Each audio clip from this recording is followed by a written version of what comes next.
Hello বিবাস, আসসালামু আলাইকুম। এই মুহূর্তে দেখতে পাচ্ছেন দালালে বাজার পোলট্রি মুরগির ফার্মের সামনে আমরা আছি।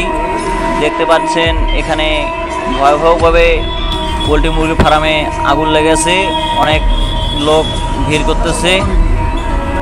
আপনারা দেখতে পাচ্ছেন কিভাবে ধোঁয়া বার হচ্ছে, কালো ধোঁয়া, মেশিন ব্লাস্ট হয়েছে, আরও অন্যান্য জিনিস নষ্ট হয়ে গেছে। কিভাবে আগুন জ্বলতেছে দেখতে পাচ্ছেন আপনারা। এই মুরগির পোলট্রির ফার্মটা গত 5 থেকে 6 বছর যাবৎ বন্ধ পড়ে আছে। কে জানি হঠাৎ করে সে ফার্মে আগুন লেগে গেছে। কেউ বলতেছে যে কারেন্ট দিয়ে লাগতেছে, আবার কেউ বলতেছে আগুন লাগাই দেওয়া হয়েছে। সঠিক খবর কেউ দিতে পারতেছে না।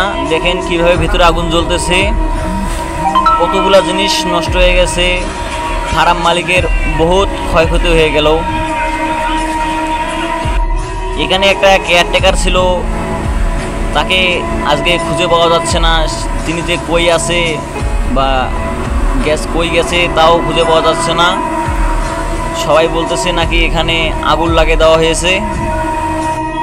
এলাকার মানুষজন খুবই ভয়ে আতঙ্কে আছে, যে ভয়াবহ আগুন দেখে সবাই আতঙ্কে পড়ে গেছে। কত হাজার হাজার লোক এখানে ভিড় করতেছে, আপনারা দেখতে পাচ্ছেন। ফায়ার সার্ভিসের গাড়ি এখনও আসে নাই, একটু পরেই চলে আসবে। ফায়ার সার্ভিসের গাড়ি এসে আগুনটা আর কি বন্ধ করে দেবে।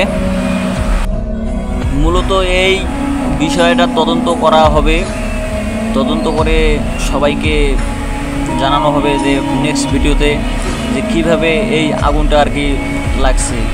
দেখেন কী ভয়ানক দৃশ্য, কী ভয়ানকভাবে ধোঁয়া বার হচ্ছে।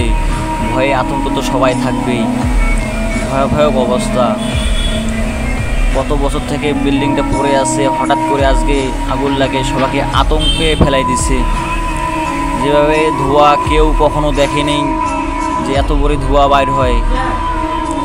সবাই আতঙ্কেই পড়ে আছে। কত হাজার হাজার লোক ভিড় করতেছে ওখানে দেখার জন্য। ফায়ার সার্ভিসের গাড়ি এখনও আসে নাই, কিছু সময়ের মধ্যেই ঢুকে যাবে।